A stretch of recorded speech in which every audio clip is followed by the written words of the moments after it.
Hello प्यारे बच्चों, मैं हूँ जानवी जैसिल, आपके साइंस की टीचर। और आप मुझे बताइए कैसे हैं आप सभी लोग। आई होप अच्छे ही होंगे और अच्छे से पढ़ाई चल रही होगी।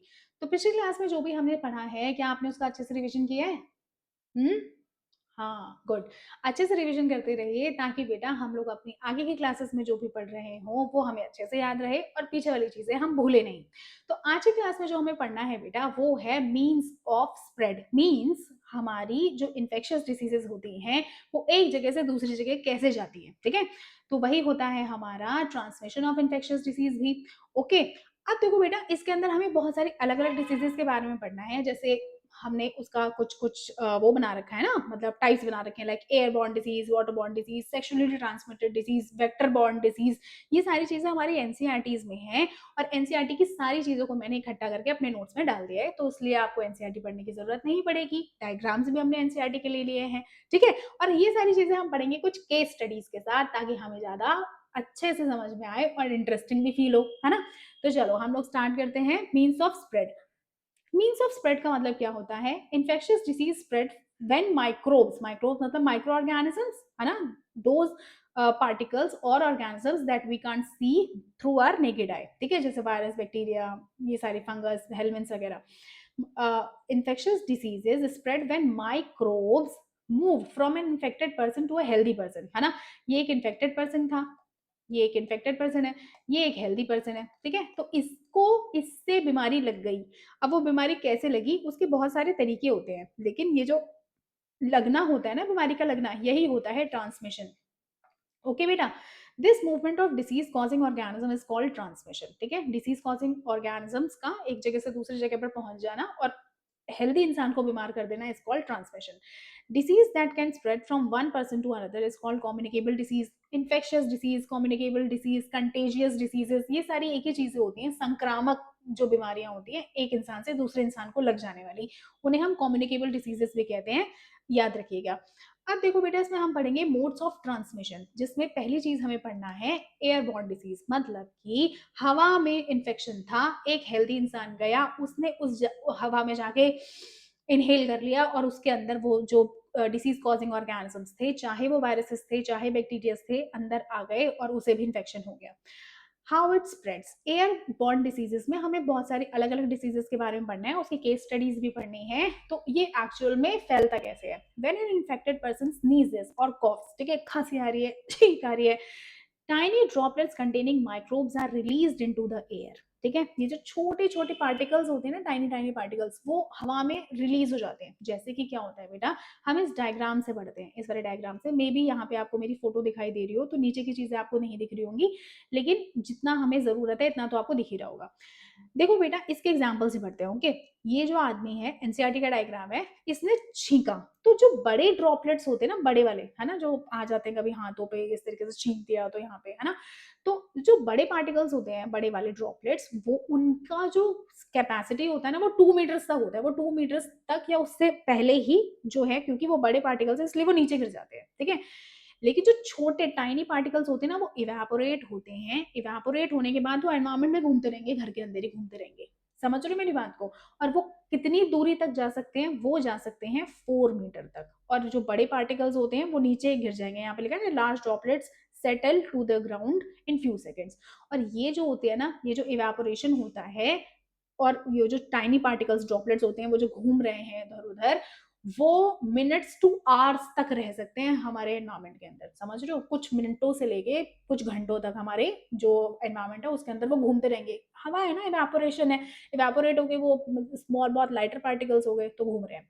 These droplets may be inhaled by nearby healthy person. जो हम, अब मान लो कि हमारे आसपास कोई ऐसा जो हेल्दी पर्सन था, वो आया, उसने उसी हवा को इनहेल कर लिया, और फिर इससे क्या होता है? Spread the, I mean spreading the infection, ठीक है। इन्फेक्शन जो है वो उस इंसान से दूसरे इंसान में चला गया। इन क्लोज्ड और पुअरली वेंटिलेटेड रूम्स, ठीक है, जैसे मान लो बेटा, इसके अंदर ना ventilation plays a very good part. मतलब क्या है, देखो वेंटिलेशन का इसका अंदर क्या रोल होता है कि अगर मान लो एक इंसान है, ठीक है, उसका बेड है, उसके ऊपर वो सो रहा है, उसके आसपास कोई खिड़की नहीं है रूम के अंदर, ठीक है, वो छींक रहा है, खांस रहा है, कुछ पार्टिकल्स उसके आसपास गिर जा रहे हैं, कुछ जो पार्टिकल्स हैं वो हवा में घूम रहे हैं। अगर क्लोज्ड कमरा है और उसको कोई खाना पानी देने के लिए घर के मतलब रूम के अंदर आया, तो हाई हाई हाई चांसेस है कि उसको भी वो इन्फेक्शन हो जाएगा। लेकिन अगर रूम वेंटिलेटेड है, ठीक है, वेंटिलेटेड है का मतलब अच्छे से हवा अंदर भी आ रही है, बाहर जा रही है, ठीक है, तो उसमें क्या होता है ना, जो इन्फेक्शन होता है वो लगातार बाहर जा रहा है, बाहर जा रहा है, तो उसमें जो ससेप्टेबिलिटी होती है ना, मतलब जो इन्फेक्शन पकड़ने का चांस है, वो थोड़ा रिड्यूस हो जाता है, ठीक है। तो इसलिए ऐसे डिसीजेस में ventilation plays a good part, okay. अब क्या होता है, इन अ क्लोज्ड और poorly ventilated rooms these droplets can stay in air for long period, क्योंकि उन्हें बाहर जाने का रास्ता ही नहीं मिल रहा, इंक्रीजिंग रिस्क, और इस वजह से उनके अंदर क्या हो रहा है बेटा, रिस्क भी बढ़ता चला जा रहा है। फाइन, इंपॉर्टेंट नोट्स में क्या है, the closer a healthy person to a infected person, ठीक है, इन्फेक्टेड पर्सन से जितना पास रहेगा एक हेल्दी इंसान, the greater the chance of infection. Obvious सी बात है, इन्फेक्शन का चांस भी बढ़ेगा। Ventilation means fresh air circulation, अच्छी हवा बाहर आ रही है, और जो वैसी हवा है वो मतलब अंदर आ रही है, और जो वैसी इन्फेक्टेड हवा है वो बाहर जा रही है, रिड्यूसेस द रिस्क, ओके बेटे। तो ये सारी चीजें होती है। इसके अंदर मैं आपको एक चीज बताती हूँ फोमाइट ट्रांसमिशन के बारे में। फोमाइट ट्रांसमिशन क्या है बेटा, कि जैसे मान लो कि किसी को कोई बीमारी हो गई इस तरीके की जो कि कंटेजियस है ना, मतलब कंटामिनेटेड है, एक कम्युनिकेबल है, सॉरी, एक इंसान से दूसरी इंसान को होगी वो बीमारी, ठीक है। तो अब जरूरी थोड़ी है कि वो हवा से ही हो, अगर मान लो कि मैंने छींका, ठीक है, तो जो वायरसेस थे वो मेरे हाथ पे लग गए। अब मान लो कभी कभी क्या होता है कि हम ऐसे करते हैं अशू, इस तरीके से होता है, अब मेरे हाथों के अंदर वो वायरसेस हैं। अब मैंने क्या किया, मैं यहाँ से टेबल पे हाथ रख के उठी, चेयर को पीछे किया, डोर नॉब को पकड़ा, फिर जाके मान लो मैंने कुछ कॉमन चीजें जैसे टावल जो है उसे टच कर दिया, यूटेंसिल्स को टच कर दिया, बहुत सारी अलग अलग चीजों को टच किया, और मेरे ही बाद किसी और ने उन चीजों को जाके पकड़ लिया, ठीक है, तो फिर क्या होगा बताओ, उनके हाथों में भी तो वो वायरस ट्रांसमिट हो गया, समझ रहे हो। और फिर उनको जो उनकी ओपनिंग्स होती है, लाइक नोज हो गई, आईज हो गई, बाई चांस उन्होंने उसको टच किया अपने नोज और आईज को, तो उनकी बॉडी के अंदर वो चीजें चली गई। यही होता है फोमाइट ट्रांसफर ट्रांसमिशन, ठीक है, मतलब किसी जगह पे कोई वायरस या बैक्टीरिया पड़े थे, उसको आपने टच कर दिया, और आपकी बॉडी आपके हैंड से या किसी भी चीज से आपकी जो ओपनिंग्स हैं उनके अंदर वो चीजें चली गई, और आपको भी वो जो बीमारी थी वो लग गई, ठीक है। अब इस वाले केस में हम ये एयरबॉर्न डिसीज तो नहीं है, लेकिन फोमाइट ट्रांसमिशन क्या है वो मैं आपको बता रही हूँ, है ना, कि जो कॉमन इन्फेक्टेड चीजें यूज कर ली उसकी वजह से हो रहा है। अब जैसे इसका एग्जाम्पल होता है बेटा कॉमन कोल्ड। कॉमन कोल्ड होता है राइनोवायरसेस की वजह से, ये मैंने आपको बताया था, पिछली क्लास में पढ़कर आए हैं हम, अभी भी थोड़ा थोड़ा रिवाइज करते चलेंगे ताकि आपको याद आए। राइनोवायरसेस से अभी, हाँ, एक चीज है, येल यूनिवर्सिटी ने ना, येल यूनिवर्सिटी आपने सुना होगा, बहुत अच्छी यूनिवर्सिटी है, येल यूनिवर्सिटी ने अभी एक रिसर्च जो है वो दिया है। हमारी बॉडी का नॉर्मल टेम्परेचर क्या होता है बताओ, 37 डिग्री सेल्सियस, ठीक है। तो हमारी बॉडी के जो हमारी अपर रेस्पिरेटरी सिस्टम होता है ना, नेजल कैविटी वगैरह, ये वाला जो पार्ट होता है, इसका जो टेम्परेचर होता है ना बेटा, वो नियरली 33 to 35 डिग्री सेल्सियस होता है, मतलब हमारी नॉर्मल बॉडी टेम्परेचर से थोड़ा सा कम, ठीक है। तो जो राइनो वायरसेस होते हैं ना, ये इस टेम्परेचर पर बेस्ट रेप्लिकेट करते हैं। रेप्लिकेट का मतलब क्या है, अपना नंबर इंक्रीज कर रहे हैं, ठीक है, तो बेस्ट रेप्लिकेट करते हैं इस टेम्परेचर पर। फाइन, तो इसीलिए ये जो कॉमन कोल्ड वाला जो बीमारी होती है ना, तो ये वाली चीजें हमारी जो ये है लंग्स, है ना, हमारे जो पल्मोनरी ऑर्गन्स हैं, लंग्स को बोलते हैं, वहां तक बहुत कम ही ट्रैवल करती है, ओके। तो ये सारी चीजें, और राइनो वायरसेस के जो वो है, मतलब ये जो वायरसेस हैं कॉमन कोल्ड के वायरसेस, राइनो वायरसेस, ये किसी भी सरफेस पे या एयर के अंदर 3 आवर्स तक रह सकते हैं, समझ रहे हो, तो ये बात आपको याद रखनी है। उसके बाद हम बात पढ़ते हैं बेटा निमोनिया के बारे में। निमोनिया जो है ये एक बहुत ज्यादा डेडलीस्ट डिसीज रही है, हमेशा से रही है, समझ रहे हो। अब ऐसा क्यों, क्योंकि देखो हमारे जो लंग्स होते हैं उसके अंदर ही बीमारी होती है, सबको पता होगा, ठीक है। तो हमारे लंग्स में जो एल्वियोलाई होते हैं, सबसे छोटा जो पार्ट होता है, मतलब छोटा नहीं, लास्ट पार्ट जो होता है, बलून टाइप का स्ट्रक्चर होता है ना, जो साइट ऑफ गैसियस एक्सचेंज भी है, तो वहां पर वो गैस फिल्ड कैविटी होती है, वो मतलब उसमें हवा भरी हुई होती है, लेकिन क्या होता है निमोनिया के केसेस में वहां पे पानी भर जाता है, तो वो छोटे छोटे वाटर बलून्स टाइप के स्ट्रक्चर दिखते हैं हमें, ठीक है। और ऐसे में क्या होता है, क्योंकि सांस के लिए अब जगह ही नहीं बची क्योंकि वहाँ पे पानी भर गया। तो इसी वज़ह से क्या होता है, साँस लेने में दिक्कत होने लग जाती है, ठीक है? ये चीज़ें जो होती है ना वो चिल्ड्रन के अंदर, मतलब childrens are most susceptible, vulnerable होते हैं। क्यों? क्योंकि बच्चों के छोटे बच्चे होते हैं, छोटे लंग्स होते हैं, ठीक है? तो उनको तो बहुत ही ज़्यादा साँस लेने में दिक्कत होती है। अब ऐसा नहीं है कि बड़ों में ये चीज़ नहीं होती, लेकिन एक ये चीज़ होती है ना कि ये जो बीमारी है वो कौन से एज ग्रुप में ज़्यादा दिखती है, तो बच्चों के अंदर ये चीज़ ज़्यादा दिखती है, ठीक है?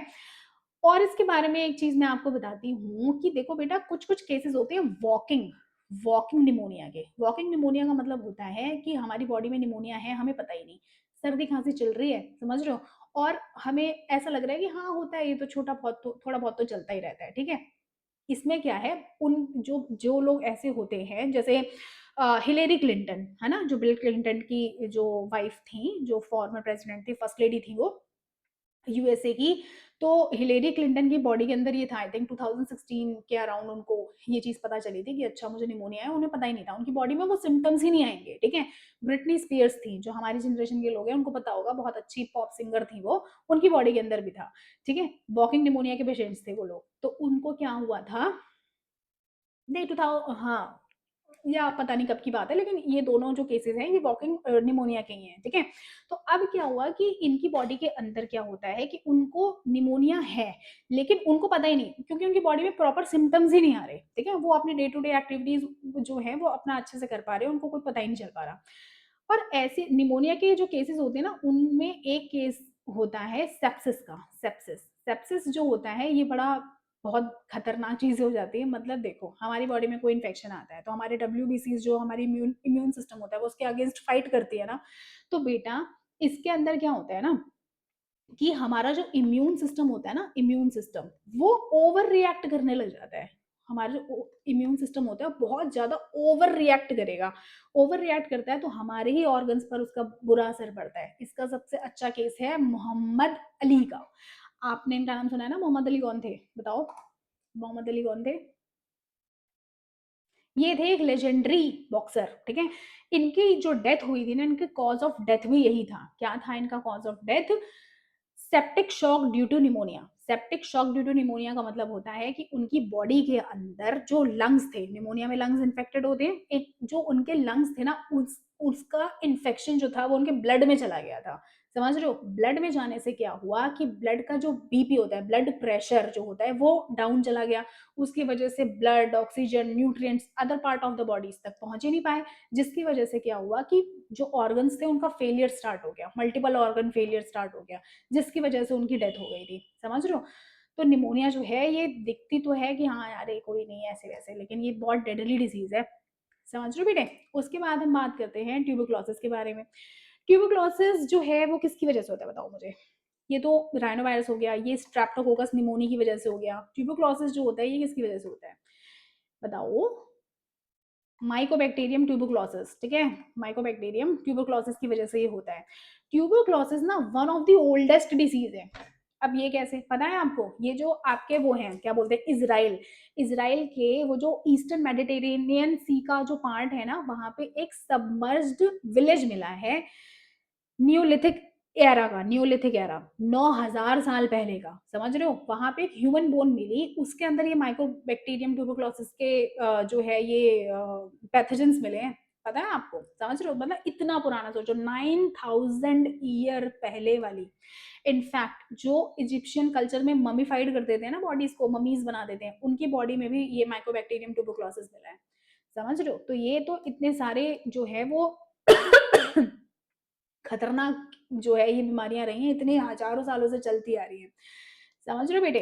तो अब जो ट्यूबरक्लोसिस है, इसके भी अलग-अलग केसेज़ रहे हैं, लाइक जो शाहरुख खान के फादर थे, है ना? उनको भी ये वाली डिसीज़ हुई थी, उनकी तो डेथ ही इस वजह से हुई थी। स्वामी विवेकानंद जो थे, उनकी डेथ इस बीमारी से नहीं हुई है, बट ये जो ट्यूबरक्लोसिस था, अपने जो लाइफ़ की जो कुछ ब ब्ला फाइनल जो उनका टाइम था, उसमें उनको ये बीमारी हुई थी। समझ रहे हो बेटा इस बात को? तो अभी हमने क्या-क्या पढ़ लिया, उस चीज़ को फटाफट क्या करेंगे, एक बारी अच्छे से उसको रिवाइज करेंगे। जैसे हमने क्या पढ़ा, इन्फेक्शियस डिसीजेस के बारे में पढ़ा, उसमें हमने कुछ बीमारियां पढ़ी, उसमें कॉमन कोल्ड पढ़ा, निमोनिया पढ़ा, ट्यूबरक्लोसिस पढ़ा। ट्यूबरक्लोसिस में एक चीज मैं आपको और बताती हूँ कि ट्यूबरक्लोसिस सिर्फ ऐसा नहीं है कि लंग्स की ही बीमारी है, ठीक है। ट्यूबरक्लोसिस स्किन का भी होता है, लिम्फ नोड्स का भी होता है, और बोन्स का भी होता है। बोन्स में इसको अगर हो गया तो इसे कहते हैं पॉट्स डिसीज, समझ रहे हो, पॉट्स डिसीज। और ये ज्यादातर ना जो है वो ससेप्टेबल होते हैं लोग इस चीज के, ठीक है। तो अलग अलग जगह की होती है जो ये जो ट्यूबरक्लोसिस होती है। इनफैक्ट और मैं आपको इसकी क्या एक्स्ट्रा एक्स्ट्रा चीज़ें बताऊं, लेकिन चीज़ें जो हैं ये सारी जो इन्फेक्शियस डिसीजेज हैं ये एयरबॉर्न डिसीजेज में ही आती हैं ज़्यादातर, ठीक है मेरे। अब मैं आपको बताती हूँ वाटरबॉर्न डिसीज के बारे में। वाटरबॉर्न डिसीज में क्या है कि अगर किसी इन्फेक्टेड इंसान का कोई भी एक्सक्रीटा टाइप की चीज़ हमारे कॉन्टैक्ट में आ गई, अब वो कैसे आएगी वो हम पढ़ेंगे, उससे हमें कॉन्टैमिनेशन हो जाता है। वाटर हमने कॉन्टैमिनेटेड वाटर इन कंज्यूम कर लिया, उसकी वजह से हमें ये बीमारी होती है। How it spreads when human excreta from an infected person. यहाँ पे मैंने बना रखा है, देखो, human excreta with an infected person. यहाँ पे देखो वो कपड़े भी धो रहे हैं, यहाँ पे वो लोग, और ये लड़की जो है वो पीने का पानी भर रही है यहाँ से, समझ रहे हो। when human excreta from an infected person containing microbes mixes with drinking water। अब ये जो देखो ये वाटर रिसोर्स है ना, ये एक गांव लग रहा है। इस गांव में एक नदी बहती होगी, इसी नदी में वो सारे काम कर रहे हैं, उसी का पानी वो पीते होंगे, उसी में वो नहा रहे हैं, अपने जो एनिमल्स हैं उनको भी नहला रहे होंगे, कपड़े भी धो रहे हैं, ह्यूमन एक्सक्रीटा भी उसी में पास हो रहा है, सब हो रहा है। देखो यहाँ पे एनिमल्स भी हैं। Drinking water sources like rivers, ponds और वेल्स, ठीक है। जो ह्यूमन एक्सक्रीटा है वो किसी इन्फेक्टेड इंसान का हमारे जो है कांटेक्ट में आ गया। अब क्या होता है ना बेटा, इस चीज को अच्छे से समझो कि जो इन्फेक्टेड जो इंसान की बॉडी होती है वो क्या होता है कि उनका जो इन्फेक्शन है ना, वो जैसे हमारा जो स्पिट हमने किया या जो हमारा लिक्विड वेस्ट होता है, यूरिनेशन, जो हमारी सॉलिड वेस्ट होता है, स्टूल बोलते हैं, उनके थ्रू भी वो चीजें ना हमारी बॉडी से पास ऑन होती रहती है, ठीक है। तो अगर वो चीज जो है किसी कॉमन वाटर सोर्स के अंदर जाके मिल गई, ठीक है, तो वो चीज जो माइक्रो ऑर्गेनिज्म में दिखेंगे तो है नहीं, ठीक है, लेकिन बहुत दूर कहीं वो वायरसेस तो ट्रैवल ही कर रहे हैं ना वाटर बॉडीज के साथ, तो वहां के लोगों ने अगर उस वाटर को कंज्यूम कर लिया तो वो बीमार पड़ जाएंगे। People who drinks this contaminated water get infected, obviously. Common in areas with poor sanitations and unsafe drinking water, ठीक है। पुअर सैनिटेशन का मतलब घर में टॉयलेट्स नहीं है, बाहर अगर टॉयलेट है तो एक ही टॉयलेट यूज कर रहे हैं बहुत सारे लोग, ठीक है, या फिर टॉयलेट्स का कोई नामो निशान नहीं है, बाहर ही जा रहे हैं। आज भी ऐसे लोग हैं जो कि जिनके घर में टॉयलेट्स नहीं होते, वो बाहर ही जाते हैं, विलेजेस एरियाज में, रिमोट विलेजेस होते हैं जो, ठीक है। अनसेफ ड्रिंकिंग वाटर, ठीक है, प्योरीफायर का तो नाम ही नहीं सुना हुआ, बस क्या है कि किसी कॉमन जो वाटर बॉडीज पॉन्ड्स हो गई वहां से पानी लेकर आए और पी लिया। अब उसमें वायरसेस है, बैक्टीरिया हैं, वो उन्हें कैसे पता चलेगा, समझ रहे हो। तो अब इसी से ये जो वाटर बॉर्न डिसीज है उसकी ही कुछ क्लासिक एग्जांपल्स हैं, कौन कौन सी बीमारियां होती हैं, जैसे कॉलेरा हो गया, टाइफाइड हो गया और हेपेटाइटिस ए हो गया। कॉलेरा जो होता है वो होता है बेटा विब्रियो कॉलेरी से। ये सारी चीजें मैंने आपको पिछली क्लासेस में बताई हैं, विब्रियो कॉलेरी से। इसका एक बहुत अच्छा एग्जाम्पल है, मैं आपको बताती हूँ, केस स्टडी है बेसिकली। ये जो था ना, एक लेडी थी, इनका इस केस का नाम है the Broad Street baby case, baby. और ये है आई थिंक लंदन का केस है, आई थिंक नहीं, लंदन का ही केस है, 1854 में हुआ था, ठीक है। पता है, एक लेडी थी, एक लेडी की जो मतलब उसका जो बेबी था उसकी डेथ हो गई ड्यू टू दिस बीमारी ओनली, ठीक है। ये जो कॉलेरा हुआ था उस बच्ची को, और मतलब उसके बच्चे को, और वो जो बच्चा था वो मर गया। उसके बाद क्या हुआ, उस लेडी ने उसके डायपर को धोया और वो जो पानी कंटामिनेटेड वाटर था ना उसको गटर में डाल दिया। अब वो जो गटर था वो बाई चांस ऐसा हुआ कि वो जो अंडरग्राउंड पंप होता है ना, अंडरग्राउंड वाटर से जाके वो उससे मिल गया, समझ रहे हो। और उसकी सप्लाई उसके जो नियर बाय एरियाज थे वहां पर थी ही। पता है विद इन 10 डेज 616 लोग मर गए थे कॉलेरा से ही, समझ रहे हो। इतना ज्यादा हाईली इन्फेक्टेड, इतना ज्यादा हाईली इन्फेक्टेड होता है ये कि विद इन 10 डेज 616 लोगों की मौत हुई थी, समझ रहे हो मेरी बात को। फिर इसको बताया किसने, जॉन स्नो नाम के एक, जॉन स्नो, आप सबने सुना होगा जॉन स्नो का नाम, है ना, जिसने जीओटी देखी है। तो उन लोगों ने देखा होगा जॉन स्नो। जॉन स्नो एक फिजिशियन थे, वो आए और उन्होंने बताया, एक ना थ्योरी चल रही थी कॉलेरा के बारे में, थ्योरी चल रही थी मियाज्मा, मियाज़मा का मतलब होता है बैड एयर या पॉल्यूटेड एयर, कि वो ना हवा से होती थी। लेकिन फिर जब ये वाला केस हुआ लंदन में, तो फिर जॉन स्नो आए और उन्होंने बताया कि देखो बैड एयर से नहीं हुआ, ये जो 616 लोगों की डेथ हुई है वो हुई है जो कंटामिनेटेड वाटर होता है उसको कंज्यूम करने से, समझ रहे हो? तो ये सारी चीज़ें हुई थी। अब हम पढ़ते हैं टाइफॉइड के बारे में। टाइफॉइड का मैंने आपको एक बड़ा एक अच्छा एग्जाम्पल बताया था, मैरी मैलन का, जिसको हम बाद में टाइफॉइड मैरी के नाम से भी वो प्रसिद्ध हो गई थी, फेमस हो गई थी। अब ऐसा क्यों? ऐसा इसलिए बेटा क्योंकि वो थी एक, क्या थी? वो थी एक अरे वो उसे क्या कहते हैं शेफ थी वो, शेफ, ठीक है? वो एक शेफ थी और उन्हें क्या हुआ था, उनको टाइफॉइड था। वो एक कैरियर थी टाइफॉइड की, है ना? ये चीज़ सब चीज़ें मैं आपको बता चुकी हूँ कि वो एक कैरियर थी। कैरियर का मतलब उनकी खुद की बॉडी में वो सिम्पटम्स नहीं थे। जैसे वॉकिंग निमोनिया वाले होते हैं ना, अभी मैंने आपको बताया कि उनकी खुद की बॉडी में सिम्पटम्स नहीं आते, लेकिन वो जो है फिर वो क्या करेंगे, अपनी डेली एक्टिविटीज़ चलती रहती है उनकी। इसी तरीके से मैरी मैलन थी, जिन्हें टाइफॉइड मैरी कहा गया। वो खाना जूठा कर देती थी, खाने सर्व करने से पहले। तो उनके जो वो थे ना पैथोजेन्स, जो डिसीज़ कॉज़िंग ऑर्गेनिज़म्स थे, वो उन खाने में चले जाते थे और फिर वो उन्होंने लोगों को खिला दिया, तो फिर उनकी बॉडी के अंदर भी वो चले गए, ठीक है? ये केस हम पढ़ चुके थे, लेकिन आज मैं चलो आपको एक नया केस बताती हूँ, गॉल ब्लैडर बायोफ़िल्म का। गॉल ब्लैडर बायोफ़िल्म का मतलब क्या होता है कि एक बच्ची थी 15 साल की, ठीक है? एक बच्ची थी 15 साल की और उसको ना बार-बार टाइफाइड हो जाता था। मतलब उसने दवाई ली, ठीक हो गई, 2-3 महीने बाद फिर से टाइफाइड, फिर दवाई ली, ठीक हो गई, फिर 2-3 महीने बाद फिर टाइफाइड। डॉक्टर्स परेशान कि भई क्या हो रहा है इसको, पता ही नहीं चल पा रहा। तो फिर उन्होंने उसका प्रॉपर उसका अच्छे से मतलब एक बार उसकी बॉडी को एग्ज़ामिन किया और फिर पता चला कि उसकी बॉडी का जो गॉल ब्लैडर है ना, ठीक है? उसके अंदर ना कुछ बैक्टीरियाज़ एक कोने में चिपके हुए हैं इस तरीके से। बायोफ़िल्म बना ली है। मतलब क्या है, स्लाइमी लेयर बना ली है, स्लाइमी लेयर, और एक कोने में जाके ऐसे चिपक गए हैं, समझ रहे हो? उसे ही कहते हैं बायोफ़िल्म, बायोफ़िल्म बना ली है, ठीक है? तो फिर बाद में क्या हुआ कि डॉक्टर्स को जब ये पता चला ना, अच्छा ये जो बैक्टीरियाज़ हैं जो टाइफाइड कॉज़ कर रहे हैं, कौन करता है? सैल्मोनेला टाइफी, है ना? सैल्मोनेला टाइफी कॉज़ करता है। तो इन्होंने क्या कर लिया ना कि कुछ ग्रुप ऑफ बैक्टीरियाज़ ने यहाँ स्लाइमी सी लेयर बना के चिपक गए हैं, बायोफ़िल्म बना ली है। तो इस वज़ह से इसको बेचारी को बार-बार जो है ये बीमारी हो जाती है। फिर उन लोगों ने इसका गॉल ब्लैडर जो है वही रिमूव कर दिया और फिर उस बच्ची को वो बीमारी नहीं हुई। समझ रहे हो? अब हेपेटाइटिस ए के बारे में पढ़ते हैं। ये एक वायरल डिसीज़ है बेटा, एचएवी वायरस से होता है। मतलब क्या है, हेपेटाइटिस ए वायरस, ठीक है? लीवर की बीमारी है ये, बेसिकली लीवर को इन्फेक्ट करता है और लीवर में क्या इन्फेक्ट करेगा तो क्या होगा? जॉन्डिस हो जाएगा। जॉन्डिस बहुत विज़िबल होता है, हाथ-पैर एकदम, आँखें वगैरह सब पीली हो जाती हैं, क्योंकि बाइल के जो पिगमेंट्स होते हैं ना, बिलिरुबिन और बिलिवर्डिन, वो बॉडी में जो है वो ब्लड के साथ-साथ फ्लो करने लग जाएगा। हालाँकि और भी चीज़ें होती हैं, वो हम कभी जब इसी के बारे में पर्टिकुलरली पढ़ेंगे ना, जॉन्डिस वगैरह के बारे में, तब मैं आपको बताऊँगी, ठीक है?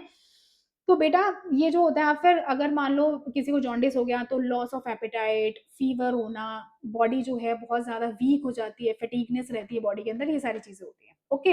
इन सब चीज़ों से बचने का क्या उपाय है हमारे पास? एकमात्र उपाय है बेटा कि पानी को बॉयल करके पियो या फिर प्यूरीफायर यूज़ करो अच्छे वाले, ठीक है? Before drinking. ऐसे नहीं कि बस टैप खोला, पानी पी लिया, ये चीज़ गलत होती है। अच्छे प्यूरीफायर्स का यूज़ करो या फिर वाटर को बॉयल करके और फिर ठंडा करके पियो। उसके बाद क्या है, यूज़ प्रॉपर टॉयलेट्स, सैनिटेशंस का बहुत अच्छे से ध्यान रखो बेटे, and avoid open defecation. Open में डिफिकेशन का मतलब कि ओपन में स्टूल पास करना, उसको अवॉइड करो या ऐसी चीज़ों के कॉन्टैक्ट में आने से बचो, ठीक है? उसके बाद क्या है बेटे, हम पढ़ते हैं सेक्सुअली ट्रांसमिटेड डिसीज़ेज़ के बारे में, जो कि होती हैं एसटीडीज़। एसटीडीज़ में क्या है कि एक इन्फेक्टेड इंसान है, दूसरे इन्फेक्टेड इंसान के साथ उनकी बॉडी के फ्लूइड एक्सचेंज हो गए, ठीक है? तब वो डिसीज़ एक इंसान से दूसरे इंसान को लग सकती है, कोई नहीं बचा सकता। How it spreads? Spreads by sexual contact with an infected person. The microbes pass from one person to another during sexual intercourse, ठीक है? सेक्सुअल इंटरकोर्स के टाइम पर एक माइक्रोब मतलब बॉडी जिसकी ऑर्गेनिज्म जिसकी बॉडी में ये इन्फेक्शन है, उसकी मतलब वो इन्फेक्शन दूसरे इंसान की बॉडी के अंदर चला जाता है during sexual intercourse. Some may also spread by blood to blood contact और from mother to a baby during pregnancy और ब्रेस्ट फीडिंग। मतलब क्या हुआ, एक इन्फेक्टेड इंसान का, जैसे मान लो खून की जरूरत थी, किसी इन्फेक्टेड इंसान का जो है वो ब्लड बैंक में ब्लड था, डॉक्टर्स या नर्सेस वगैरह ने उसको प्रॉपरली जो है वो एग्जामिन करके नहीं रखा था, अब वो इन्फेक्टेड इंसान का ब्लड चढ़ा दिया तो इन्फेक्शन हो गया। जो बेबी होता है वो मदर की बॉडी में बनता है, तो अब इन्फेक्टेड मदर है तो वूम्ब से, है ना, बेबी के अंदर वो इन्फेक्शन आ जाता है, इनफैक्ट ब्रेस्ट फीडिंग से भी आ जाता है, ठीक है। इसका सबसे अच्छा एग्जाम्पल है एड्स। अच्छा in the sense classic example, sexually transmitted disease जैसी सुनोगे सबसे पहले जो चीज आती है दिमाग में वो एड्स ही है। Acquired immuno deficiency syndrome, HIV virus जो होता है उससे होता है, हमें पता है। सिफिलिस, गोनोरिया, ये सारे जो हैं वो एग्जाम्पल्स हैं, ठीक है इसके। अब देखो बेटा, एड्स के बारे में थोड़ी सी बात करते हैं, चलो। एड्स जो है वो सबसे पहले रिपोर्ट हुआ था 1981 में लॉस एंजलिस में। 5 यंग मेन थे, ठीक है, उनको ना बहुत मतलब अलग तरीके का निमोनिया हुआ। तो उन्होंने डॉक्टर्स को दिखाया, डॉक्टर्स ने उनका इलाज किया, उनको ये समझ में आया कि अभी तक तो इन्हें ठीक हो जाना चाहिए था, लेकिन उनकी बॉडी ठीक ही नहीं हो पा रही थी, ठीक है। फिर बाद में पता चला कि उनकी बॉडी में कुछ वायरसेस पाए गए, जैसे जो थे एचआईवी वायरस। एचआईवी वायरस बहुत ज़्यादा, बहुत जल्दी जल्दी फैल रहा था। फिर लोगों ने ना इस चीज़ के बारे में सोचा कि हम और पता करते हैं कि और जो है ये वायरसेस, मतलब हमारे पास इसका कोई रिकॉर्ड है कि नहीं। तो फिर एक डेमोक्रेटिक ऑफ कॉन्गो, है ना, आपने पढ़ा होगा डेमोक्रेटिक ऑफ कॉन्गो के बारे में, ठीक है। तो जो डीआरसी थी, तो वहां पर ना 1959 में किसी ने अपना ब्लड जो है वो डोनेट किया होगा, तो उसके ब्लड के अंदर भी, उसका जो ब्लड पाउच था उसके ब्लड के अंदर भी एचआईवी वायरसेस को पाया गया था, ठीक है। हालांकि इसके जो रिपोर्ट हुए थे केसेस वो 1981 से रिपोर्ट होने शुरू हुए थे, लेकिन उन्होंने फिर अपनी पिछली बैकलॉग भी खंगाला कि हाँ हम देखते हैं कि ये वायरसेस हमारे नोटिस में ही नहीं आया, लेकिन क्या ये पहले से सोसाइटी में था, तो हाँ था, ठीक है। 1959 में ये सब चीजें जो थी वो थी। अब देखो, जो एच आई वी वायरस था ना वो 1900 से स्प्रेड होना स्टार्ट हुआ था। फिर हालांकि इसकी दवाइयां आई, दवाइयां जो है वो उसके इन्फेक्शन को लॉक कर देती है एक जगह पर, मतलब बढ़ने नहीं देती, लेकिन वो ठीक भी नहीं कर सकती। अब ऐसा हमने हमेशा से सुना है एचआईवी ठीक नहीं हो सकता, एचआईवी हो गया तो ठीक नहीं हो सकता, एड्स हो गया बेसिकली तो ठीक नहीं हो सकता। बट ऐसा है क्या? बेटा ऐसा होता तो है, लेकिन मैं आपको 2 एग्जांपल्स ऐसे बताती हूँ जिसमें एचआईवी कंप्लीटली ठीक हो गया, मतलब उनकी बॉडी से खत्म हो गया एचआईवी। अब ऐसा कैसे हुआ था? एक था बर्लिन में एक पेशेंट था, ठीक है, और अलग टाइम फ्रेम की बात है ये, एक अलग साल की बात है और ये एक अलग साल की बात है। एक बंदा था जो लंदन में था। इन दोनों में कॉमन चीजें पता है क्या थी? कि इनको दोनों को ल्यूकीमिया भी था। ल्यूकीमिया का मतलब होता है ब्लड कैंसर, प्लस ये एचआईवी वायरस से भी ग्रसित थे, ग्रसित इन द सेंस इन्फेक्शन था इनके अंदर, मतलब एड्स भी था इनको।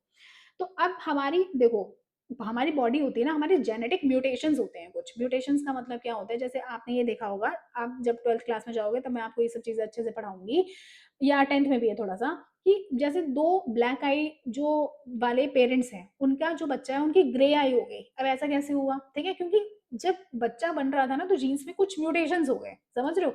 तो इसी तरीके से क्या होता है ना, हमारी बॉडी होती है उसमें सीसीआर डेल्टा 32, सीसीआरएस, ठीक है, सीसीआरएस डेल्टा 32, इस ये ना एक जीन होता है जिसका म्यूटेशन हो जाता है, समझ रहे हो मेरी बात को?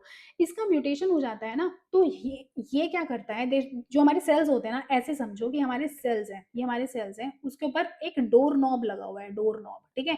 इसको खोलेगा और एचआईवी एक थीफ की तरह है, ये डोर नॉब खोलेगा और सेल्स के अंदर आ जाएगा। लेकिन म्यूटेशन होता है सीसीआर एस डेल्टा 32 का, और ये जो डोर नॉब्स है ना, यही क्या होती है बॉडी के ऊपर, मतलब सेल्स के ऊपर बनती ही नहीं है। तो सेल्स के ऊपर जब डोर नॉब्स ही नहीं है, तो एचआईवी का वायरस बॉडी के अंदर आ भी गया तो वो सेल्स के अंदर पेनिट्रेट नहीं कर पाता, समझ रहे हो? और ये एक नेचुरल रेजिस्टेंस कॉज कर देता है एचआईवी वायरस के लिए, समझ गए? अब क्या है कि जब डॉक्टर्स ने ये देखा, देखो ल्यूकीमिया होता है ब्लड कैंसर, तो उसके अंदर बोन मैरो ट्रांसमिशन होता है ना, मतलब बोन मैरो का जो है वो क्या होता है, अगर आपने किसी सही इंसान के बोन मैरो इस ल्यूकीमिया पेशेंट को दे दिया तो उनकी बॉडी में फिर वैसे ही आरबीसीज बनना स्टार्ट हो जाती हैं, डब्ल्यूबीसीज भी। तो फिर क्या होता है, उनकी बॉडी, उनको बचाया जा सकता है। तो इन लोगों ने क्या सोचा ना कि भाई देखो, हमें इसको बोन मैरो तो चढ़ाना है ही, मतलब बोन मैरो तो इसको एक अच्छे इंसान का देना ही है, तो मतलब हेल्दी इंसान का। तो हम क्या करते हैं ना, हम एक ऐसा इंसान ढूंढते हैं जो कि एचआईवी वायरस से रेजिस्टेंट हो, मतलब जो नेचुरली रेजिस्टेंट हो, जिनके अंदर ये वाला जो है जीन रेजिस्टेंट हो, ठीक है। तो उन लोगों ने क्या किया, ल्यूकीमिया पेशेंट्स को ये वाला जो वो था नेचुरल रेजिस्टेंस, ऐसे लोगों का बोन मैरो दे दिया, ठीक है? बोन मैरो दे दिया तो उससे उनका ल्यूकीमिया भी ठीक हो गया और उनका एचआईवी जो था वो भी ठीक हो गया। फिर सेम जो केस था, ये हुआ लंदन में, उसको भी ल्यूकीमिया था और एचआईवी भी था, ठीक है? तो उसके अंदर भी इस तरीके का बोन मैरो ट्रांसप्लांटेशन हुआ और वो भी ठीक हो गया, समझ रहे हो? तो ये चीज़ें जो थी देखो, लेकिन जो वैसे पेशेंट्स हैं ये चीज़ बहुत ज़्यादा प्रैक्टिकली पॉसिबल नहीं है, लेकिन ऐसे कुछ केसेस हुए थे इसलिए मैंने आपको बता दिया। Important notes, not spread by normal touch like handshakes, ठीक है? नॉर्मली हैंडशेक कर लिया किसी के साथ तो ये सब चीज़ें हो गई। सेक्सुअली ट्रांसमिटेड डिसीज़ेज़ के बारे में बात हो रही है, ठीक है? हैंडशेक से तो कुछ नहीं होता, हगिंग से भी नहीं होता, है ना? जैसे जो डायना थी, प्रिंसेस डायना, उन्होंने इस नॉर्म को तोड़ा था ना, सबसे पहले एड्स पेशेंट से जाके हाथ मिला लिया था, ठीक है? मतलब जो रॉयल्स होते हैं उनमें उन्होंने इस चीज़ को ब्रेक किया था कि ऐसे हाथ वगैरह मिला लिया था, तो ये नेशनल न्यूज़ बन गई थी, इंटरनेशनल न्यूज़ बन गई थी इनफैक्ट। तो इससे कुछ नहीं होता एड्स पेशेंट्स के, आपने हग कर लिया, हैंडशेक कर लिया, बैठ के बात कर ली। वो वायरसेस सिर्फ़ तब हमारी बॉडी के अंदर आते हैं जब लिक्विड ट्रांसमिशन हो, ठीक है? Use of protection like condoms help such infections, prevent such infections, मतलब क्या हुआ, उससे जो लिक्विड डिस्चार्ज है वो एक इंसान का दूसरे इंसान की बॉडी के अंदर नहीं जाता, इस वजह से मतलब बचाव हो सकता है। यहाँ पे देखो बेटा, common methods of transmission of disease, यहाँ पे ये इन्फेक्टेड पर्सन है, ये हेल्दी पर्सन है, ये डायरेक्ट कांटेक्ट हो रहा है, हैंडशेक हो गया, इस तरीके से हो गया। और ये जो है बाय एयर है, बाय एयर का मतलब इन्फेक्टेड हवा जो है वो एयर के थ्रू हेल्दी इंसान में आ गई। इनडायरेक्ट कांटेक्ट मतलब सेम कपड़े थे या कप्स थे, मग्स वगैरह से हो गया, बाय फूड हो गया, पढ़ाई है, मॉस्क्यूटो अभी हम पढ़ने जा रहे हैं, ये रहा वेक्टर बॉर्न डिसीज। और ये जो है वेक्टर में जो है वो मॉस्क्यूटोज भी होते हैं, ये जो डॉग्स होते हैं ये भी तो रेबीज वायरस कॉज करते हैं, तो इसलिए यहाँ पे रेबीज ये भी बना रखा है, ठीक है? तो अब हम स्टार्ट करते हैं बेटे। वेक्टर बॉर्न डिसीज, वेक्टर का मतलब क्या होता है? वेक्टर का मतलब होता है जो इन्फेक्टेड इंसान ये रहा, हेल्दी इंसान ये रहा, यहाँ से यहाँ कोई चीज जो है वो आके इन्फेक्शन कॉज कर दिया किसी ने, ठीक है? तो जिस ऑर्गेनिज्म ने कॉज किया उसे वेक्टर कहते हैं। सम एनिमल्स स्पेशली इंसेक्ट्स, है ना, जैसे मॉस्किटोज वगैरह होते हैं, carry microbes from an infected person to a healthy person, ठीक है? एक इन्फेक्टेड पर्सन से हेल्दी पर्सन पर वो जाके माइक्रोब्स को पहुंचा देंगे, इजिली जाके पहुंच, जो कैरियर्स होते हैं ना लाके पहुंचा दिया, ठीक है? उन्हें वेक्टर्स कहते हैं। These animals are called vectors. Vectors act as intermediaries between infected person और हेल्दी पर्सन, मतलब ये एक इन्फेक्टेड पर्सन था, ये एक हेल्दी पर्सन था, यहाँ से इन्फेक्शन अपने आप यहाँ आ गया, ठीक है? तो फिर जिसने पहुंचाया उसे हम कहते हैं वेक्टर्स। ओके बेटे, एग्जाम्पल्स क्या है वेक्टर्स का? फीमेल मॉस्क्यूटो, जो फीमेल एनोफिलीज मॉस्क्यूटोज होती हैं वो क्या करती हैं, एक इन्फेक्टेड इंसान को काटेंगे जाके, और उनका जो सलाइवा है, जो उनका डंक कहते हैं, डंक डंक सा होता है, डंक, उसे प्रोबोसिस कहते हैं, प्रोबोसिस को डाला और ब्लड वेसल्स तक पहुंच पहुंच गए।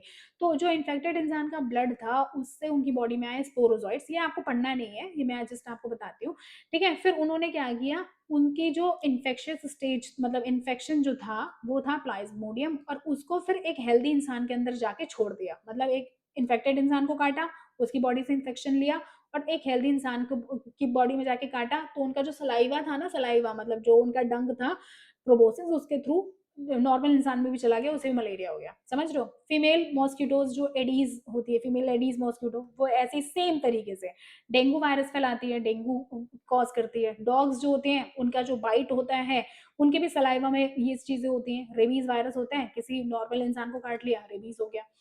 और भी कुछ एनिमल्स होते हैं जैसे स्कंक्स होते हैं, स्कंक्स, स्कंक्स जो हैं एक डिसीज कॉज करते हैं, लेप्टोस्पिरोसिस, लेप्टोस्पिरोसिस। इसके अंदर क्या होता है बेटा, स्कंक्स आपने देखे होंगे लेकिन आपको पता नहीं होगा। स्कंक्स पहली बात तो कोई पेट करने वाले एनिमल मुझे लगते ही नहीं है, लेकिन अगर लोग तो कुछ भी पेट कर रहे हैं ना, कॉन्डास को पेट कर ले रहे हैं, तो स्कंक्स तो बहुत छोटी बात हो गई। स्कंक्स जो होते हैं ना वो कुछ ऐसे चूहे टाइप के या कुछ गिलहरी टाइप के लगते हैं देखने में, आप लोग देखना कभी, या बहुत लोगों को पता भी होगा। तो ये अगर आपसे डर गए, ह्यूमन से अगर वो डर जाते हैं, तो वो ना अपने एनल ग्लैंड से कुछ स्प्रे करते हैं, उस स्प्रे से बहुत जलन होती है आंखों में, नोजिया सा हो जाता है, कंफ्यूजन, हेडेक, वॉमिटिंग टाइप की फीलिंग होगी, ठीक है? तो ये जो है ये भी इस तरीके का इन्फेक्शन ही होता है, मतलब ये लोग फिर वो जो इन्फेक्टेड पर्सन है उससे वो चीज दूसरे लोगों को भी लग सकती है। ऐसे टिक्स होते हैं, टिक्स, ज़्यादातर ये डॉग्स में देखने को मिलता है। बहुत सारे बच्चे यहाँ पे डॉग लवर होंगे या एनिमल लवर होंगे, लेकिन बेटा इन चीज़ों से थोड़ा सावधान रहें, बच के रहें, समझ रहे हो? क्योंकि ये लोग इस तरीके बहुत डेडली डिसीज़ कॉज़ करते हैं ये लोग, क्या करते हैं? फेशियल पैल्सी कॉज़ कर देते हैं। अब फेशियल पैल्सी क्या होता है? इसके अंदर ना बॉडी के ये जो फेस के मसल्स होते हैं ना, उनमें परमानेंट या फिर टेम्पररी, समझ रहे हो?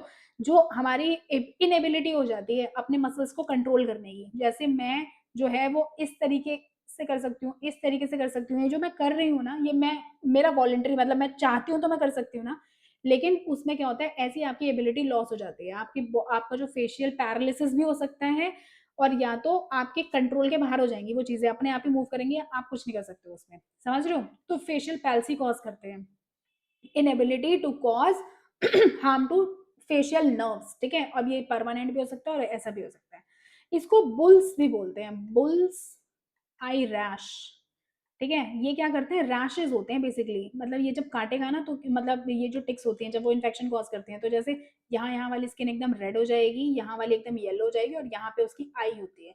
तो ऐसा लगता है जैसे बुल्स आई रैश, और रैशेज़ हो जाते हैं बॉडी में, सर दर्द, चक्कर आना, वीकनेस होना, बहुत ज़्यादा चिल्स होना, ये सारी मतलब फीवर होता है तो चिल्स के साथ होता है। तो ये सारी बीमारियाँ हैं जो वेक्टर्स कॉज़ करते हैं। How it happens? मॉस्किटोज़ सक blood from an infected person, अभी बताया है, ठीक है? जिनके अंदर माइक्रोब्स होते हैं, यहाँ से वो सक किया, दूसरे में फैला दिया। When the same mosquito bytes the another person, it injects the microbes into their blood, ठीक है? उससे काटा, बॉडी उनकी बॉडी में इन्फेक्शन आ गया, फिर इसको जाके दूसरे को काट लिया, उसको भी इन्फेक्शन फैला दिया। इसको प्रिवेंट कैसे करेंगे? Keep surroundings clean and dry to prevent mosquito breeding, है ना? मॉस्किटो की ब्रीडिंग होने से आप रोको और अपने एनवायरनमेंट को क्या करो? साफ, सुंदर, स्वच्छ रखो। यूज़ मॉस्किटोज़ नेट, है ना? मॉस्किटो नेट में रहो, रेपेलेंट्स यूज़ करो। रेपेलेंट्स का मतलब होता है जो मॉस्किटोज़ आपके पास ही नहीं आएँगे लगा लोगे तो। कवर स्टैग्नेंट वाटर क कंटेनर्स, ठीक है? जो स्टैग्नेंट वाटर होते हैं उसके अंदर दवाइयाँ डालो ताकि वो सब चीज़ें जो हैं वो ब्रीडिंग ही ना हो पाएँ इनसे, मतलब ये जो वेक्टर्स होते हैं। ज़्यादातर मॉस्किटोज़ वगैरह ही होते हैं, बाकी तो एनिमल्स की वैक्सीनेशन हो ही जाती है। तो इसलिए ज़्यादा उनसे खतरा नहीं है। ठीक है बेटा? यहाँ तक हमने पढ़ा आज की क्लास में, इसके आगे हम पढ़ेंगे अपनी नेक्स्ट क्लास में। जो भी चीज़ें नहीं समझ में आई वो आप मुझसे दोबारा पूछ सकते हो, या दोबारा मैंने वैसे डाउट का तो कोई चांस ही नहीं है, लेकिन फिर भी अगर ऐसा कुछ होता है तो आप मुझसे कमेंट सेक्शन में पूछ सकते हो, और इन चीज़ों का अच्छे से रिवीजन करते रहना ताकि आप इनको भूलो नहीं। ओके बेटा? Till then please like, share and comment below, और subscribe to my channel, that is Jai silvers. Okay बेटे, बाय, मिलते हैं नेक्स्ट क्लास में।